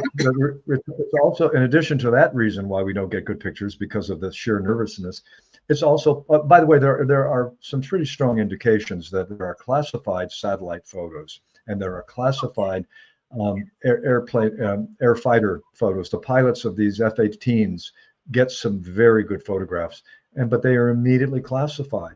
And there's often the threat of what happens if you. This is why the effort is being made to try to declassify more of this information. But another reason photos may be difficult to get sometimes is because this appears to be a phenomenon that has more mastery of beyond time and space. It comes into time and space, but it may be from more than time and space. It has more dimensions than we can register in our technology. So again, that makes it a phenomenon that is easy to dismiss by, again, the agents of official culture. There's one in particular, Neil deGrasse Tyson, the astrophysicist, who is very often at he's called out to speak to UFO cases, and he will be the first to admit, he says, oh, I don't pay much attention to this. I don't follow the data. I haven't burrowed down into it, but I can tell you why it's nonsense. Well, he's just told me right there that I have no reason to listen to him. Because he makes a point of saying, I haven't burrowed down into the nonsense, but I know that it's nonsense. That would be like me coming to one of his conferences in astrophysics. He says, I haven't burrowed down into the data of astrophysics, but I want to be a keynote speaker at your conference. Well, you don't know anything about astrophysics, but you have opinions. Well, you don't know anything about UFOs, but you wave them away. See, that's what I'm talking about. These standards that these debunkers are held to are pitiful. They don't even have to admit that they're familiar. They don't have to familiarize themselves with the data. So I don't lose sleep over them. I just think they're kind of clownish, as they're not real skeptics. They're debunkers. A true skeptic says, "Oh, remarkable claims. Show me the evidence. Exactly. Let's What find did out you? about that." What's the scientific method that you use? Can you duplicate it? Can you do it again? You know, like what was this? Where was the sun? Where are the shadows? Where, you know, is things like all everything? You know, that's the scientific method. It's like question, question, question, and if you can duplicate it, can you get the same results again? You know, well, with the UFO, maybe not. You know what I mean? And with the spirit coming into a room, maybe not. However, you know, you can still try to duplicate it to see if that it's something that it's not what we're claiming it is, you know, so you can just prove it that way. Like if it does happen again and it's like, oh, well, maybe, all right, is this something squeaking and it sounds like a voice? Is this something creaking? Or is this something, you know, some kind of a light that randomly flashes and it's reflecting off of something, and that's what people are picking up, you know, because you do have all those lights that go in the skies, and the people that do let those balloons go up into the sky, and everyone thinks, oh, those are aliens. You know, it's like, no, they're not. They're those little fire balloons things, you know, they're flying up.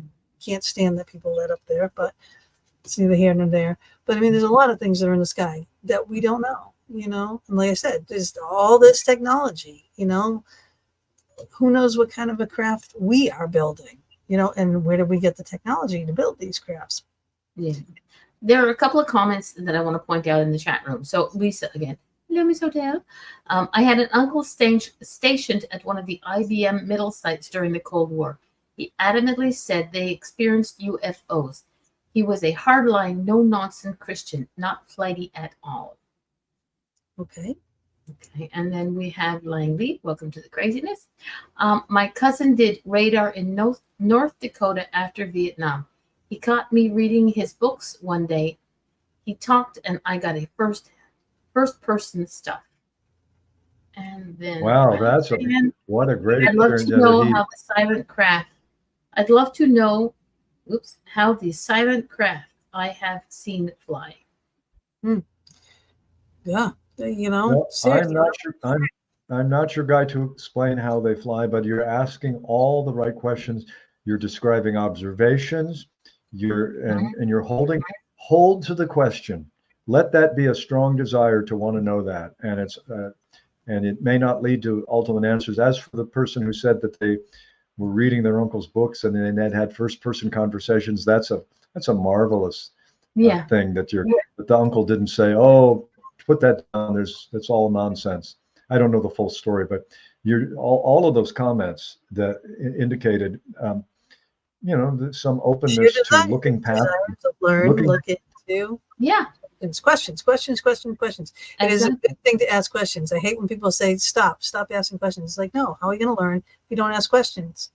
And what gets me is the ones that go, I have a stupid question. I have no such thing as a stupid question, except for maybe the one you didn't ask, because there's a bunch of people around you wanting to ask the same question, but they're too afraid to. The teacher once told me there are no stupid questions. She had heard a few stupid answers, but there were no stupid. And even then, she said that with a laugh, because a good faith answer might be misinformed, but it's not stupid. The word stupid should be. We need to be very careful about using the word stupid, but it's in terms of these kinds of things, because they can be profoundly inhibiting. They discourage people from asking questions, and I'm trying to encourage more questions. You know, living with questions. They don't have to have answers. Living with questions will often change the questions, and will often open. We talk about doorways. There's a door. You know, there's what we don't know, and there's what we do know, and then there's doors between those two. Right. And a house has many rooms with many doors. Yeah, if you write these questions down, because we get 9 million questions go through our heads every day. Well, at least mine. Because I see my brain's like a filing cabinet, and all the drawers are wide open. And there's always something going on. All right, but I'm always asking questions. But it's like I'll have to write them down. If I can't write them down, I'll make a a note on my phone, I'll speak it, so it's like, so I can come back to it later. But when you write these things down, and then all of a sudden you can go back and look at it and say, oh, well, you know what? I just read this book and that's the answer to that, So now it's like you're putting these questions out into the universe, and then you'll get your answers. You will get your answers. I swear it. Yep. I like this. Langley saw their first in 1961. And been at it since then. That's awesome. It's a long time. That is I'm awesome. going to have to say it's a long time because that's the year I was born. That's a long time. You've been at it as in inquiring and asking questions and yeah, paying attention. I've been paying attention since 1961. That's a heck of an account of a life, right there. Does anybody on their proverbial deathbed? So I wish I'd paid less attention to things. I wish I paid less attention. I wish I paid attention to everything. No, everybody says, I wish I'd done more. I wish I'd followed my hunches. Somebody said, do you think Elon Musk needs any more houses? I said, what do you mean? And then what they said was, at the end of a rich person's life, if they happen to own 20 houses, they're probably not going to say they wish they had 21. They're probably going to say they wish they spent more time in maybe one of those houses with people they really cared about. In other words, so these questions might not want to donate $45 million a month to a certain campaign. He might say that on his deathbed. But that's my bad. Sorry. But yeah, he's a philanthropist like Lawrence Rockefeller. And by the way, Elon Musk has been asked. He says, you've got SpaceX out there. What's going on with the UFO phenomenon? He says, I have no evidence of it. I'm open to evidence. Bring me evidence. So then it is assumed by the conspiracy side of the phenomenon, oh, Musk is in on the cover-up. Well, maybe he's not in on the cover-up. Maybe he's not. He hasn't seen the evidence you think should be there. I don't know. I don't tend to get caught in the big personalities of the phenomena, those kind of debates, but it's assumed that Elon Musk had the evidence because he's pretending that he doesn't know, supposedly. Yeah. And again, we probably won't. I know that there'll be a tell-all book eventually that will come out. But okay, here's a question. Did we go to the moon? Did they walk on the moon? Oh yeah, that's a good one, because I have a friend who believes that it was a hoax. It's not even possible that the UFO phenomenon is extraterrestrial. I want to really emphasize that we don't know that it's really coming from outer space. It's coming from other dimensions. So, but I'll just say, for the sake of I think we went to outer space. We went to the moon. And I have not looked deeply. I have not looked deeply into the art. I know that it's staged on a back screen in Hollywood, back 7 Hollywood, all of it. I'm open to conspiracy theories, but I'm not a conspiracist in the sense that I don't start with the idea that I would prefer everything to be a conspiracy, whereas some people really do. There are some people who see reality in terms of concentric conspiratorial circles, and they don't do very well ultimately, in my observation. You can get led down some very dark corners, and yes, there are real conspiracies. I don't think we don't have the full story about the Kennedy assassination, maybe either one of them. I don't want to go down as they're like rabbit holes, but I'm open. I'm open to the fact that sometimes people conspire behind the scenes to do bad stuff. That's why we have conspiracy laws, definitions, what counts for criminal conspiracy. It's acknowledged. But every time people might collaborate on an outcome doesn't make it a conspiracy, just means like-minded people have the same goal. You're right. In any case, I don't go down the conspiracy route by and large. I'm open to there being real conspiracies. And certainly on the UFO phenomenon, we've not gotten the truth. We've been told that the government has no interest. Now they've come forward, like, remember Emily Latella on the character on Saturday Night Live that played by Rosanna Dana? Yeah. Beautiful. I was Regina Dana.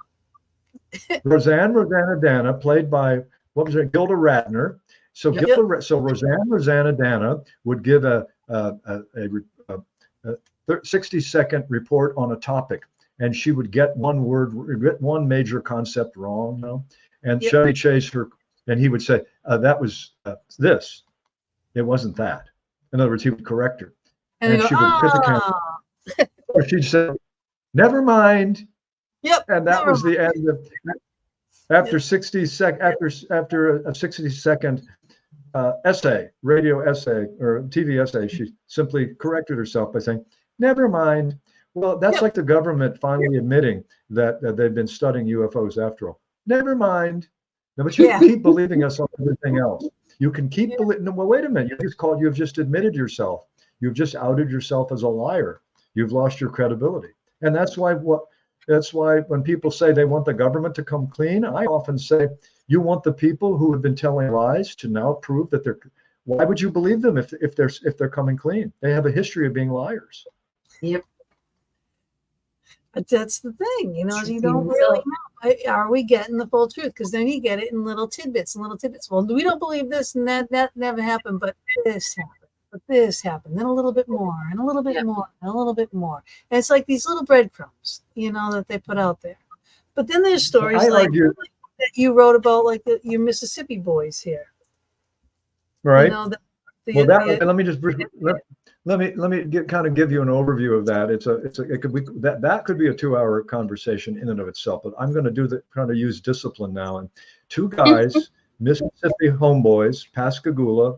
You don't get much further south than Pascagoula. If you are, you're in the Gulf of Mexico. That's how far south it is. Okay, so these boys went out fishing one night on a secluded dock. As they cast their lines, Calvin Parker, one of them, younger than Charlie Hickson at the time, family friends, noticed the blue lights flashing on the water. And he said to his friend Charlie, well, you're fixing to get us arrested. I told you this was no trespassing. The police are here. Look at that blue light. Well, they turned around and it wasn't the police. It was a spaceship, a craft, whatever you want to call it. A non-ordinary craft was settling down, flashing a blue light, landing and hovering above the weeds. Then two legs, the legs come out. The door unseals like something they'd never seen. Out came two bulky characters that did not fit the central casting of the little gray aliens. These were big, bulky, monstrous-looking guys who moved across the ground without touching the ground, and picked up these guys, took them in the craft, conducted medical experimentation on them of some kind, even seemed to have what was later found to be technology that was not widespread. It was a CT scan. So an electronic scan came out of the wall and scanned the whole body up and down and stuck their fingers down their throat. I mean, just, bizarre stuff. Here's what made it an interesting story. The creatures put them back. They said, it is not our aim to hurt you. And Calvin says he remembered communicating back to that alien. Well, it's a little late for that. You put your fingers on my throat. But they put him back on the ground, and they turned around, watched the spaceship, the door seal up again, and it disappeared. The older guy. Your friend going. Now what are they going to do? Charlie says, well, Calvin, we got to sit here a minute, decide what we're going to do. And Calvin, about 20 years younger, said, there is nothing we're going to do but go home, go to sleep, and go to work tomorrow. I've just got this job, and there's nothing that we would tell anybody about what we've just been through that would help us keep our job. No one will believe this. And they were both terrorized. Don't get me wrong. But one of them said, let's tell the world because this could be an invasion. And the younger one said, let's keep it to ourselves because this will not turn out well if we become associated. He already had seen through what would happen. Well, Charlie won out and went to a payphone, called the police, finally the police, and the police said, you want to report what? The aliens, huh? They go aboard their craft. Okay, come on in. And they were already giggling, brought them in, spent the whole night, separated them in separate rooms, did good police work, interviewed them over and over and over, getting the details, trying to break the story. This did not really happen, did it? And by the way, boys, if this didn't happen and you're using our resources, you're going to be in a lot of trouble when we find out this didn't happen. Well, They were both exhausted. They were both terrorized, but by what they'd been through. So here's what the police decided to do. The sheriff, a man named Sheriff Diamond, said, boys, we'll put you in this room together for a change. You get you some coffee if you want. I'm going to be right back. And they said, what do you mean? We're going to stay here all night? Now, I've already talked with this guy. He's my friend. Just stay here a few minutes. What they didn't know was that Sheriff Diamond had turned a voice-activated tape recorder on in the drawer on the table they were sitting at. And his goal, of course, was to find out that these two guys would say things like, well, we're really pulling the wool over their eyes, right? We got it going. We'll get us a Hollywood movie before this is all over. Yeah. That isn't what the sheriff heard. The sheriff came in, got the tape recorder, and the boy said, what was that? And he said, well, never mind. He took it to another room and listened to it. He heard these men talking in terror about what had happened. And they were in tears. They were in trauma. One of them said, I need a drink. The other said, I'll need sleeping pills. My life will never be the same. Nobody will believe this. I wouldn't believe it either. Why would this happen to us? The sheriff later told the news media when he turned on this issue. I mean, he said, that was the turning point for me. These men, if they were liars, if they were actors, they belong in Hollywood. They deserve the Hollywood contract. But these men, and Dr. J. Allen Hynek, who I mentioned before, the Air Force consultant, he flew into Pascagoula. He met with him, and he said these men are reporting real experience. What the origin of this was, where this craft came from, alleged craft, I don't know, extraterrestrial, other dimensions. He admitted that reality may be filled with things we don't understand, but these men do not appear to be lying. And they live with this for the rest of their lives. And finally, I went down to Pascagoula to get to spend some time with the last survivor. He's in his 70s at the time, Calvin Parker. He was suffering from cancer, but he was able to show me the location where the landing had happened. And we talked at depth. And he'd come to the point where he said, at this point, I understand the debunkers. I understand how they think. I understand non-believers. Until it has happened to you, you don't believe it. I don't know what happened to me that night and Charlie, but I do know something very strange happened. Something happened. That's all I know. So he was a very good example for me of how a poorly educated, non-sophisticated country boy from South Mississippi didn't need to have the answers. All he needed to know was the truth that he had experienced. And that's why I featured him so prominently at the end of the book. Right. So look at, here's the book. So you got angels and aliens, and then leaving the left obviously would be part of your political employ there. Now, the UFO Paradox, all right, that's the book that we're talking about. You got to get it. That was a really good story. You know, it was a good read to read about them. Well, the book is available. The book is available now, both as a print book, paperback, and as an ebook. Unfortunately, the narration, the audiobook isn't ready yet. We really tried to do it. I was pleased to be asked to be the narrator. There's nothing quite like going into a studio. Those of you who don't know, you listen. Many people listen to audiobooks now, right? You like to listen to it while you're walking and cleaning the house, and you're on an airplane. You listen to an 8-hour book. You don't know that it took 20 hours or 24 hours of time to really record it. You've got to re-record it. You get words wrong. So I learned funny thing is, I wrote the book. I didn't really know what was in it until I spent hours reading my own book as the narrator. Yep, I know. Boy, do I know. It takes me sometimes several takes to do just my little intro. You know, like I will get through a whole page or something, and then I'll mispronounce a word or something, and I'll be like, God. I mean, here's that video the new video, the opening for our show. She sent me 3 or 4 versions of it before I finally went, well, that was thumbs up. She said, yes. I said, okay, fine. I'm good. The graphics I was putting in there. I liked it. I got it. I saw it before I came on because I saw you'd send it to us, and I really liked it. It's good work. So I know how hard it is to do those, because if you don't have editing equipment, then you have to sometimes start from scratch for the entire. You got to start from the top sometimes. Whereas with good editing equipment, you can be in a studio and say, Keith, I only need you to read that one sentence again. You don't have to do the whole page. Do the top of page 84. Just do the opening sentence, and I'll splice it together so that it sounds continuous. Wow, we need to do that. I could do that. However, my inflections are not the same. It's not the. It just never is the same. So it's like for me, it's a bio. So I'm doing a bio. I'll do it again. And it's just, it's okay. If Gina's not happy with her own work, she's her own worst critic. How many times she'll be like, okay, look, this is the opening video, or this is the new. I mean, like, ooh, I like it. And then she goes, I don't like it. Let me do it again. Darling, I love you. Now, please. But she enjoys doing it. So, I mean, I'm not going to stop her. She's great at it.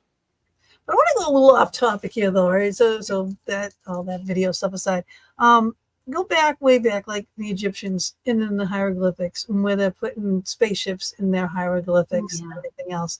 So now, to me, growing up, I never thought really that it was extraterrestrials. I always thought it was us going back in time to help them to go forward, And I've always had this in my head, always, and I don't know why.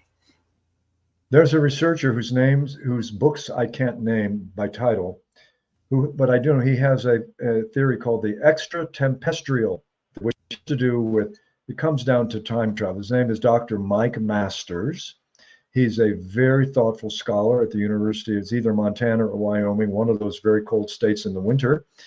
And Michael Masters, if you're interested in that angle, he has some very well-developed idea that these aliens may be us coming back in another form from the future using time travel technology to understand who we are or who we were. And so, I mean, he makes a pretty good case. It's already proven, okay, like all our physics that we've already said, this is the law of physics. And now they're finding that when they're working with space and outer space and trying to measure distances between planets and galaxies and things, and things aren't measuring up. It's not adding up, that the math is wrong, that, those types of things are wrong. But there's already, I mean, the quantum theories are already there. The quantum physics are already there. They've already done testings with these things. I think I don't know if I saw it on TV or if I read it or something, that they actually took an apple and transported it to another place in the room already. So like, here we go. This is Star Trek, with your beam me up, Scotty thing, the device, and it's like, okay, so again, now we're going to be leaping that big gap that we were talking about earlier, like between the technology is going to go from here to here, quickly, and it's just the Fly. She's just the Fly. That movie freaked me out, but I just always said like there's like a slingshot type thing, and it's like we've done this and we've gone back to help them because they needed it, because we couldn't be at a certain spot here if we didn't help them back there, and or we averted something that so I don't know if that's part of these big gaps or what. I don't know. Again, like I said, this brain, it's like sometimes I have to just tell it to shut up. Like, just stop, because it's why I have to write all these things down. It's like I have so many millions of questions, like, well, what if this, and what if that, and what if this, I just don't know. But I mean, I know that the iconography is there. I know that the things are on there, but if it's extraterrestrials, like, I don't know. I believe in the starseed things, like just the particles coming from other comets, from other planets, when they come through our atmosphere and they're thrown into our ponds, our lakes, our oceans, and that can spawn life. Okay, another thing, the octopus. The octopus, they said that DNA doesn't resemble anything, really Right. from our planet, right? So like all these things, it's like, well, if that isn't something that's here naturally, then what's your alternatives? Mm. Well, was it something like that? Was it a comet? Was it an asteroid? Was it something that just formed into this life form?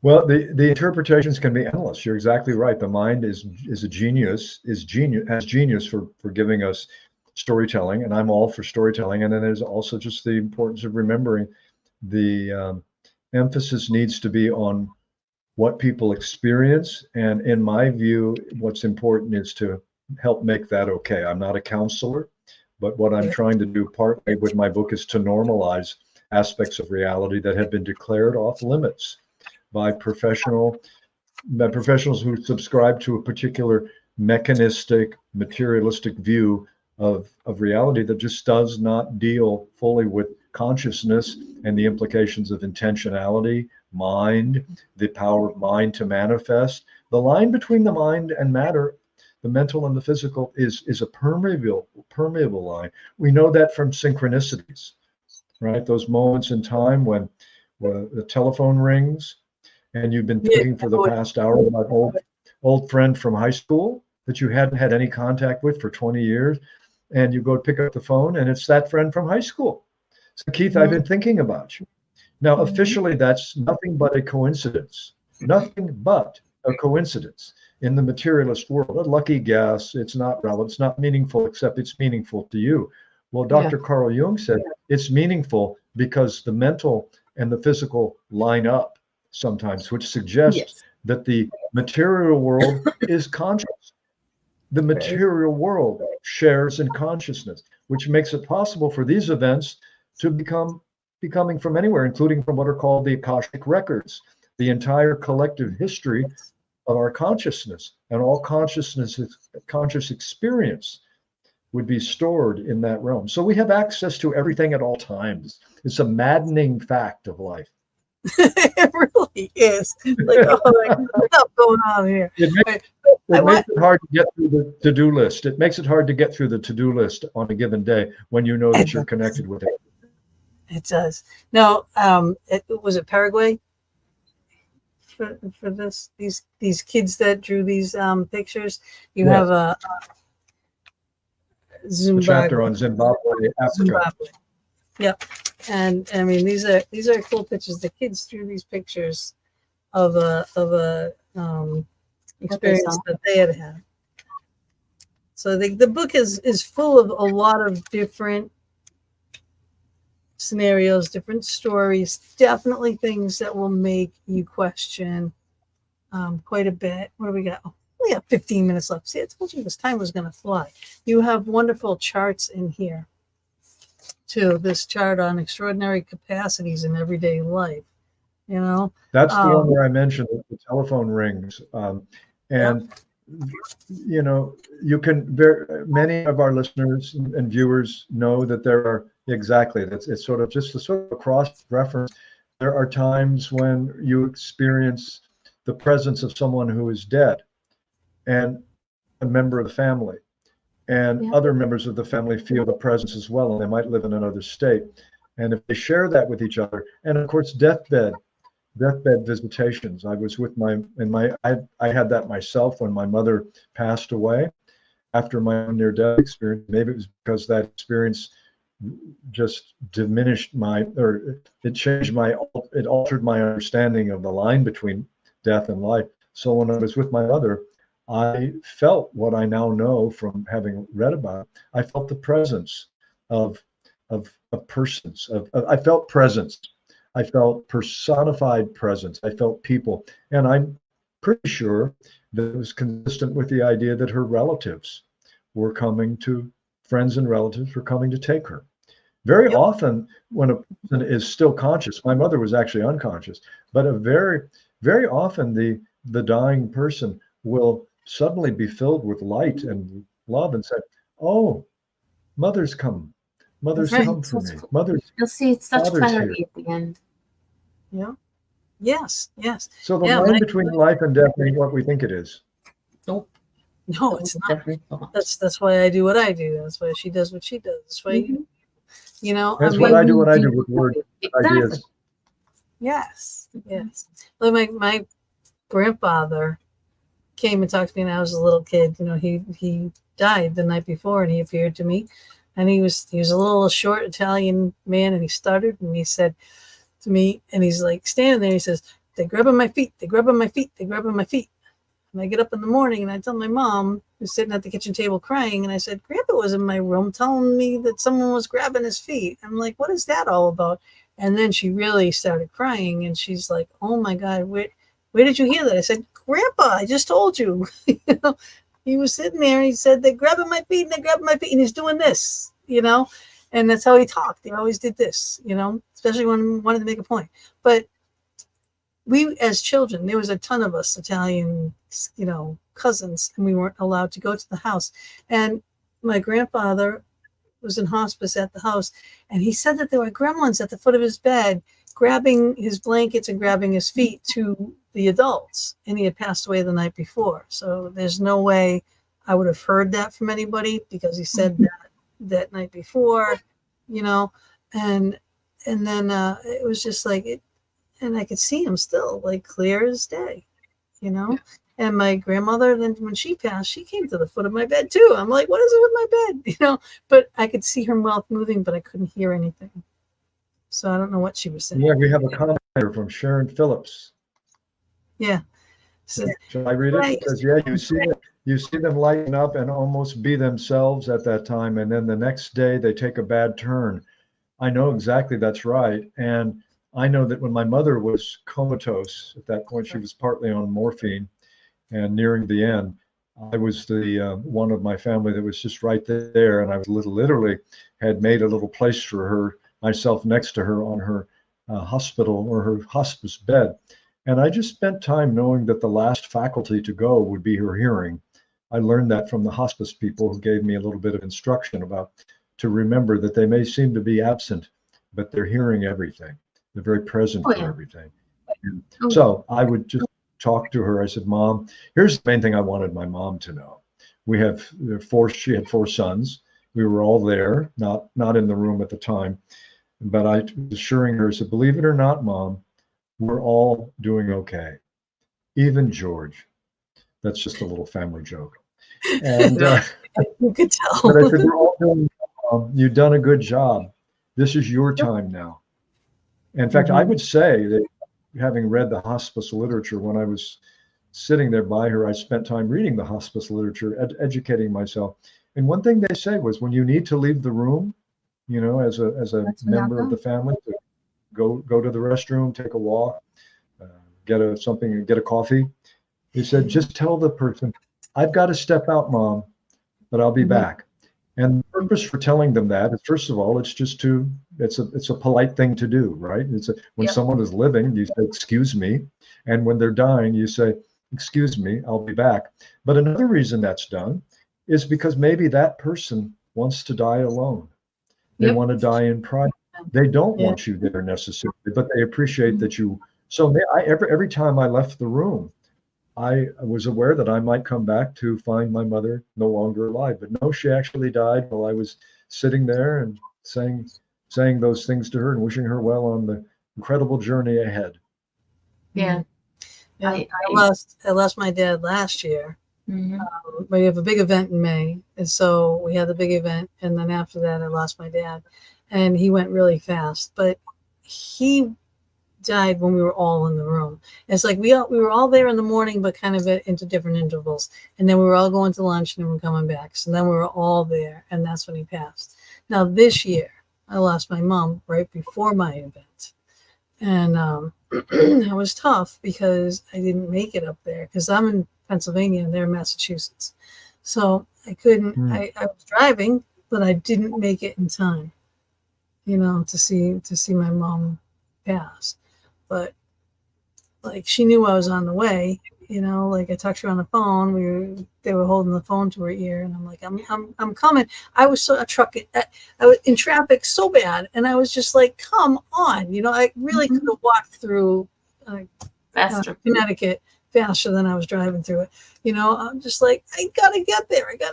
I'm like, come on, what is wrong? Why can't I get there? You know, but I don't know. I just have to say, well, it wasn't supposed to be there. I don't know. Yes, here's someone, Lang Lee. Shall I read this to him? Yeah, sure. This is Lang Lee says, my aunt is like that now. Argues with my grandfather, her father. For seconds she's here, then she's gone again. She's 93. Mhm. Well, Oh, you boy, know that's what? right. You're glad to Yeah. have her. Enjoy those moments, because who knows how long they'll last. I know that when my mom was close to her end, I called, and my brother was there because different province. I'm in Canada, and I said, "Okay, put the phone next to mother's ear." And it was the night before my birthday, and I said, "Mom, you know I love you, and you know I suck at remembering dates. So do me a favor and leave tomorrow, so that I'll never forget the day. And then it's fine. It's finally time to let go. Stop fighting for us. We're." And the next morning at 7:30 in the morning, my brother called me up and goes, "Your mother listened to you." And it took me a couple of seconds to understand what he was saying. I said, first thing that came out of my mouth was, "Well, so much for a private conversation between mother and daughter, eh? Thank you." Because he had it on speakerphone, but that was where I went. But they kind of wait for you to, like you said, either leave the room, or Gina's mom kept her at bay so that she wouldn't see, because knowing Gina, she would have been there glued to mom's side, and that's not what mom wanted you to remember, not that part of her. Yeah. Beautiful. Yeah. Beautiful. Yeah. Yeah. So sad. Well, we've covered a lot of territory. We Yeah. really did. Well, I told you. that's what's great about this show is we don't we have an idea, we Sharon have a asked- guest. Sharon Phillips is back, and she said, "Did you ever notice they've regressed to their teenage years and curse and swear? LOL." Well, I'll be honest. I can say this. My mom did that before she was dying. Sometimes my mother in middle age was like a teenage girl, swearing and cussing. But that's a different story. Hey, I might resemble that remark. Yeah, but I don't hold it against you. resemble that Remember, I'm remark. building castles. Oh my God. But there All is right, a way that people who are dying do regress. They start to relive. Everything is available. It's a little bit like the life review in the Mhm. near-death experience. I think there's a life review in the process of leaving, and that's part of what helps determine the next assignment. If you believe in reincarnation, or you believe in a one life, one heaven situation, I think they're Yeah. both probably true in ways that we don't understand. I think if you believe in reincarnation, that may be what happens to you. It may be that fluid, belief. And we may be reincarnated and hang out in places that feel like heaven. Who knows what the afterlife is like? And how we live this life will probably help shape it. Another whole 2-hour show. Yeah, exactly. But let's like take this last few minutes here, 'cause we have 5 minutes left. All right, sum up the book, and why people should get this. Can you do that in 5 minutes? Well, I won't try to sum it up, obviously, in terms of content, but if I could sort of say what the big picture is. I wrote this book having been following this phenomenon for a long time.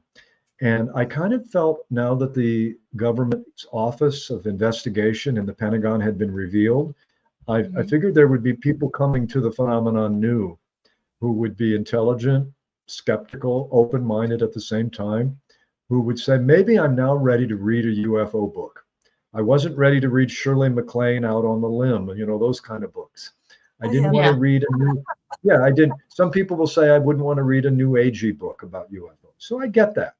I'm open to quote new age ideas, but I don't ask anyone to, I put those words in quotes because, some people have really negative connotations, but I didn't want to write that kind of book.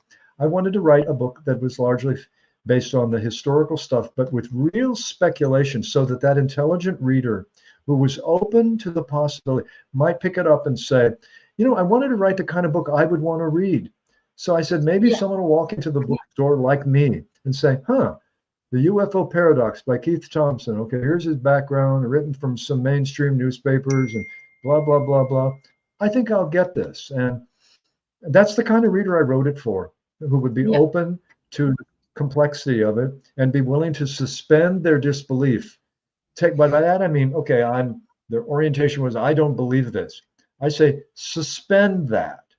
That doesn't mean you need to believe anything either, but take the disbelief and suspend that. And if you go into it being a believer, suspend that, set it over there. Try to put aside your pre-existing biases for or against, and just read what one author says he has found. That's the way I wrote the book, kind of like a travel guide to this great mystery. Makes sense. Well said. Well said. And it is that. And I'm going to get the book. So I have the book in hand because I put in again, there retail therapy. I'm not a computer person. I don't like reading a book on a computer. Yeah, It's just not. I don't either. I don't like reading a whole book on a computer. It's hard. It is. It It's is. hard on the eyes. Yeah, I don't know what it is. I just like to have books. I love books. Can you And tell for it? me, if I can't read the actual book, physical thing, she I listens. have the PDF and I upload it on Kindle PDF and it does voice things. So I do both. Right. Right. So Good. again, now here you go. There's the 3 books that he does have available. So Angels and Aliens, Leaving the Left, and the UFO Paradox. The other two are out of print. So if you are interested in the other two, one is a political book. It's not relevant for here, but I've written about lots of different things. I've written articles about all kinds of topics. I'm an investigative journalist, but the first 2 are not even available, but you can buy used copies. If you become the hugest fan of me, you want to buy my used books. I don't get paid for it because they're used, but the new book is available. The new book is available in print. Yeah, on Amazon. ebook, I put the links into the chat room for anybody who wants to go and just follow the links. I put links into the chat room throughout the show, so go check them out. Oh, please do, because there's so much. I mean, yes, we talked, organic conversation, basically. We were all over. We only slightly touched the surface of everything. What's in here? I mean, what's in here? And I did. I have like all these things highlighted and circled and everything. I didn't even get to them. All right. So I could talk to you for hours and hours and hours and hours and hours and hours. Hands down. Well, next time we'll have next time we'll do it. Hopefully we'll have coffee in front of us and we can sit down in a civilized way with no computers and just, hang out, chew the fat the way people have done it forever. Tell stories together. Ever and ever. I would love that. I would love that. That's amazing. That would be amazing because God, you've done so across the border first, but okay. Yeah, I know. She's up in Canada. We'll have to get her down here. But I mean, it was just it's so insightful. I thank you so much. I truly do. I do hope that people go get the UFO Paradox. I mean, it's new release this month, so it's like, yay, I finally get a book and it's out now, just out. Because we usually book our shows, so far in advance. And this is perfect. And to remind those who are tuning in that if they go looking for the audiobook now, they won't find it. Unfortunately, it got delayed, but it's going to be out there in 10 days or so, or even 2 weeks. I wish it were now because I'm having people tell me on Twitter, is there an audiobook? I want to listen now. And I'm saying, please keep your interest. Here's the thing, Keith, when it does come out on audiobook, shoot us a link and we will advertise the hee-haw out of it. Beautiful. I'll let you know. I appreciate that because I'd become kind of an audiobook listener. I wasn't at the beginning back when they were called books on tape, but now I like to, on my exercise or when I'm driving. I still love to read books. I love driving. That would be the only time that I would do a listen to book because I do my long treks. It takes me 6 hours to get to Massachusetts from here, so I would listen to a book then, and then the rest of it on the way back if it was longer, But for me, I like the experience. I want a book in my hand. but I do, right. Again, I'm going to say thank you so very, very much. I think you're awesome. Hang with us for a minute. I'm just going to play an exit video. I'm going to say goodbye to all you lovely people. And we will not be here next week because I will be going to the Gettysburg Battlefield Bash. Yes, so we have a big event next weekend. So we'll be leaving Friday morning really early. So we'll be getting ready that night. So no show next week, but then we'll be back the week after. So thank you, Keith. Thank you, Mama. I love you so much. Thank you. This has been a pleasure. Oh, pleasure. Awesome. And buonanotte, everybody.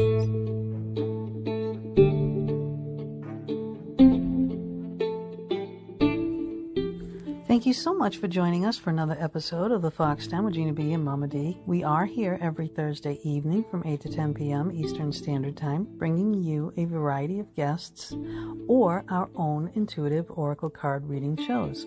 We are streaming live on Facebook on my personal page and our YouTube channel, the Fox Den with Gina B and Mama D, on Mama D's YouTube channel, Angel Meadows, as well as our audio-only venues. We hope you enjoyed our show and our guest or your reading, and we would love it if you would go to our YouTube channel, The Fox Den with Gina B and Mama D, subscribe, share, and definitely hit that notification button to never miss a show. We'll see you all next